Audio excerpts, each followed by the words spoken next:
अब राजीव आपके पास आ रही हूँ। राजीव, आखिर ये हो क्या रहा है दिल्ली में?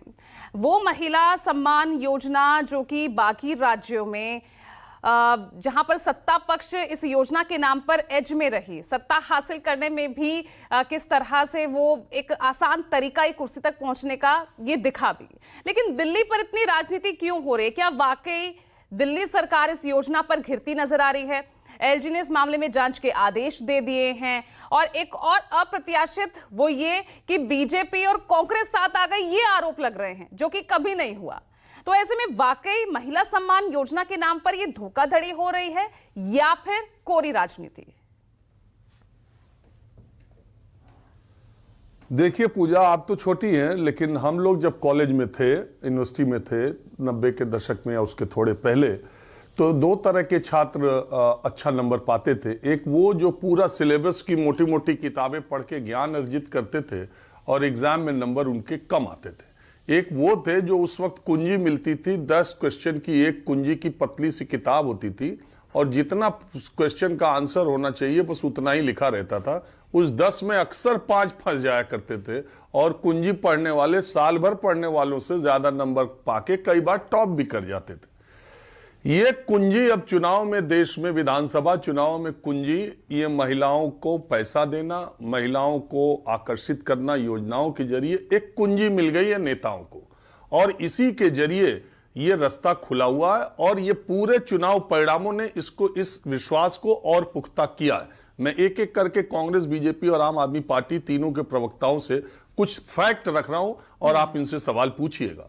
कांग्रेस पार्टी ने कर्नाटक और हिमाचल में सुख सम्मान योजना हिमाचल में चल रही है, जिसके जरिए 1500 रुपए महिलाओं के खाते में डाले जा रहे हैं और चुनाव से पहले कांग्रेस पार्टी ने यह वायदा किया था।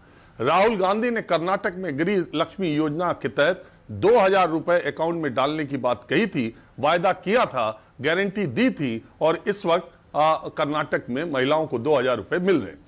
लाडली बहना योजना देश में शुरू करने का काम भारतीय जनता पार्टी की शिवराज सिंह सरकार मध्य प्रदेश ने की और वो लगातार देते रहे और जो अप्रत्याशित चुनाव परिणाम 2023 में आया उसका बहुत बड़ा कारण यह माना गया कि उस योजना में जो पैसे दिए जा रहे थे उसको बढ़ा के दिए जाने की बात थी। 10 किस्त आई थी महिलाओं के खाते में, 8-9 किस्त चुनाव हुए, बंपर जीत भारतीय जनता पार्टी को मिली जिसकी कल्पना किसी ने नहीं की थी।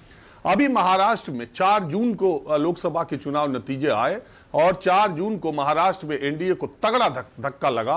28 जून को शिंदे सरकार ने कैबिनेट की मीटिंग की और लाड़की बहना योजना 1500 रुपए देने का ऐलान किया और जानबूझकर यह आरोप लगते हैं चुनाव आयोग में कि चूंकि हरियाणा और महाराष्ट्र के चुनाव एक साथ 15 सालों से हो रहे थे, लेकिन ये चुनाव टाले गए ताकि लाड़की बहना योजना की 4 किस्तें महिलाओं के खाते में जाएं और ऐलानिया तौर पर पूरे एनडीए के हर चुनावी मंच पर बड़ा बड़ा पोस्टर लगाया गया कि लाड़की बहना योजना की राशि बढ़ाकर 2100 रुपए कर दी जाएगी और वहां 2100 रुपए देने के। दिल्ली जो 70 विधानसभाओं का राज्य है, 3 तरफ से हरियाणा से सटा हुआ है। 3 तरफ से आप दिल्ली में घुसेंगे तो 3 तरफ से हरियाणा ही हरियाणा है। गुड़गांव, फरीदाबाद, इधर सोनीपत, रोहतक सब सटा हुआ है। आपको पता ही नहीं चलता कब दिल्ली खत्म हुई, हरियाणा शुरू हो गया। हरियाणा के मुख्यमंत्री ने एक हफ्ते पहले एक टीवी चैनल को दिए एक इंटरव्यू में, एक मीडिया इंटरव्यू में उन्होंने कहा है कि हरियाणा में महिलाओं को 2100 रुपए फरवरी माह में जो उनका बजट आएगा उसमें प्रावधान किए जा रहे हैं और उसके बाद 2100 रुपए महिलाओं को दिए जाएंगे।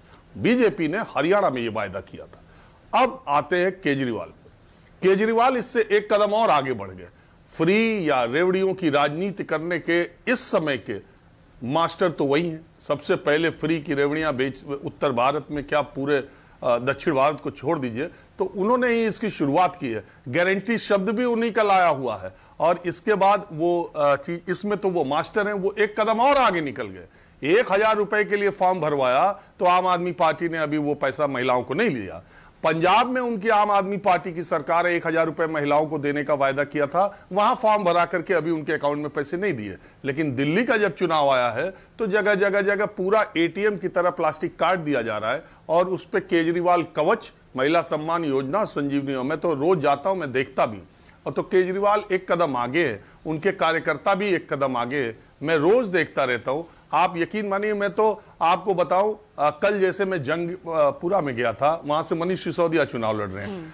इस बार 58,000 महिला वोटर है वहां पर, और करीब 23-24 हजार महिला वोटरों के नंबर और रिकॉर्ड सब इनके पास आ चुके हैं। 24,000 महिलाओं को कार्ड दिए जा चुके हैं, 24,000 महिलाओं का रजिस्ट्रेशन हो चुका है। अब 58,000 से जंगपुरा जैसी विधानसभा सीटों में मुझे लगता है कि 10,000 जो संपन्न वर्ग की या 15,000 संपन्न वर्ग की या ऐसी महिलाएं जो लाइन में लग के रजिस्ट्रेशन नहीं कर सकती है, वो 10-15 हजार को आप एक्सक्लूड कर दीजिए तो उनका टारगेट ही 42-45 का है, 27-28 तक पहुंच गए हैं। अब वो पहुंच चुके। तो जगह जगह दिल्ली में उन्होंने हर विधानसभा में तकरीबन 70% महिलाओं का रिकॉर्ड उनके पास है। और आपको मालूम है, मैं कहता हूं ना कि केजरीवाल सबसे आगे रहते हैं इस सब मामलों में, उनके कार्यकर्ता उनकी। अब उन्होंने, कल मैंने ये देखा, जहां जहां रजिस्ट्रेशन जो पब्लिक प्लेस पे हो रहा था वो छोड़ के अपनी पार्टी के दफ्तर में या एमएलए के दफ्तर में अब उन्होंने कार्यक्रम किया। दूसरा, उन्होंने जगह जगह पोस्टर लगा दिया कि अगर आप आ नहीं सकते तो बस मिस्ड कॉल कीजिए, एक मिस्ड कॉल नंबर है, उससे आपका रजिस्ट्रेशन हो जाएगा। तो ये व्यवस्था की जा रही है। तो सारे दल यही काम कर रहे हैं। और मैं रोज आपसे कहता हूं, सिर्फ इंतजार है बिहार की एनडीए सरकार किस दिन, क्योंकि वहां भी 9 महीने बाद चुनाव है, एनडीए सरकार नीतीश कुमार किस दिन ऐलान करते कि महिलाओं को इतने पैसे दिए जाएंगे।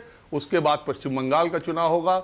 ममता बनर्जी ने पहले वहां से देने की शुरुआत की है, वो राशि को बढ़ाने का वायदा करेंगी।